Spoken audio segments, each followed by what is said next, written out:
India வந்தாச்சு. India வந்ததுக்கப்புறம் first video. இன்றைக்கி ஒரு ஃபங்க்ஷன் போயிட்டு டைரெக்டாக வரேன். கொஞ்சம் லேட்டாக தான் வீடியோ போடுறேன். இன்றைக்கான முக்கியமான டாபிக் என்னென்னா, நிறையா இந்தியன் ஸ்டூடெண்ட்ஸ்கிட்ட பேச போகும்போது என்ன சொல்கிறாங்கன்னா, பிகாஸ் ஆஃப் ஏஐ எங்களால் இப்போ என்ன படிக்கிறதுனே தெரியல, ஒரு மாதிரி கொலாப்ஸ்டாக இருக்குது அப்படின்னு சொன்னாங்க. ஸோ லாஸ்ட் 2 to 5 இயர்ஸாக நான் ஆல்மோஸ்ட் ஏஐயில் தான் இருக்கேன். ஸோ ஒரு 5 months முன்னாடி ஒரு ப்ரெடிக்ஷன் போட்டிருந்தேன். அதாவது இனி ஏஐ இன்டர்நெட்டே இல்லாமல் ஃபோனில் ரன் ஆகும் ஃப்யூச்சரில் அப்படின்னு சொல்லி 5 months முன்னாடி ஒரு ப்ரெடிக்ஷன் கொடுத்துருந்தேன். அது ஆக்சுவலி ரன்னிங்கில் இருக்குது இப்போது. ஸோ அதே மாதிரி என்னோடய next prediction for the students என்ன அப்படின்னா, ஏஐ ஒரு பபுளா அப்படின்னு கேட்குறீங்க. AI is not a bubble. ஏன் அது அப்படி சொல்கிறேங்கிறதுக்கு ஒரு ரீசன் சொல்லிடுறேன்.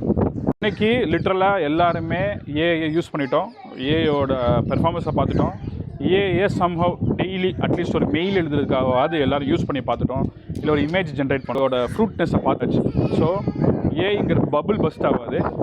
இந்த ஏஐ வச்சுட்டு ஒரு கம்பெனிஸ் இருக்காங்கள்ல, so they do a huge valuation. So அந்த வேல்யூவேஷன் கம்பெனிஸ் வேணால் ஆகுமே தவிர்த்து their bubble might burst, AI burst ஆகாது. ஸோ எவ்ரி ஸ்டூடெண்ட் சும்மா ChatGPT or Claude or whatever DeepSeek எல்லாத்தையும் யூஸ் மட்டும் பண்ணி பழகாதீங்க. அது லிட்ரலாக எப்படி ரன் ஆகுதுங்கிற ஸ்டடி பண்ணுங்கள்.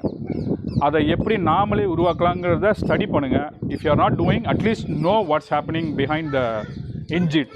ஸோ ஸ்டூடெண்ட்ஸ் எல்லாருமே நீங்கள் நெட்டில் வீடியோஸ் பார்க்குறீங்க, எல்லோரும் எப்படி Claude யூஸ் பண்ணுறது தான் பார்க்குறீங்க. நிறைய பேர் அப்படி நான் அண்டர்ஸ்டாண்ட் பண்ணுறேன். நிறைய இன்ஃப்ளூயன்சர்ஸ் கூட அதை எப்படி யூஸ் பண்ணலாம் அப்படின்னு தான் டீச் பண்ணுறாங்க. நீங்கள் எப்படி டிரைவர் ஆகலாங்கிற மாதிரி தான் டீச் பண்ணுறாங்க. நீங்கள் என்றைக்கு ஒரு கார் மேனுஃபேக்சர் பண்ண போகிறீங்க அப்படின்னு எனக்கு தெரில.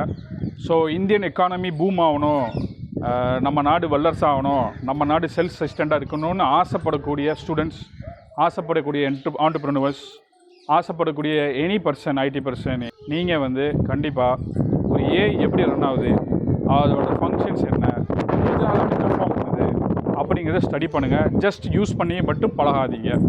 So this is my humble request. அப்புறம் என்னென்ன ஜாப்ஸ்லாம் இனிமேல் ஏஐ ஆட்டோமேட் பண்ணி எந்தெந்த ஜாப்ஸ்லாம் இனிமேல் மார்க்கெட்டில் இருக்காதுங்கிறத ஒரு ப்ரெடிக்ஷன்ஸ் எடுத்திருக்கேன். ப்ளஸ் என்னோடய ரியல் டைம் ஜேர்னியும் நான் போடலான்னு இருக்கேன். அதை பற்றி வேணும்னா கமெண்ட் பண்ணுங்கள், இல்லையா கொஸ்டின் பண்ணுங்கள். ஸோ இந்தியாவில் இருக்கேன், நிறைய கம்பெனிஸ் கூட டைப் பண்ணணும் ஆசை. யாராவது இருந்தீங்கன்னா ஷவுட் பண்ணுங்க, மீட் பண்ணலாம். ஹோப்ஃபுல்லி எங்களோட இன்ஃப்ராஸ்ட்ரக்சரை உங்களுக்கு நான் ஷேர் பண்ண ரெடியாக இருக்கேன். Together we can do something really big. அதுக்கான பாசிபிலிட்டிஸ் நிறையாவே இருக்குது. So stay in touch.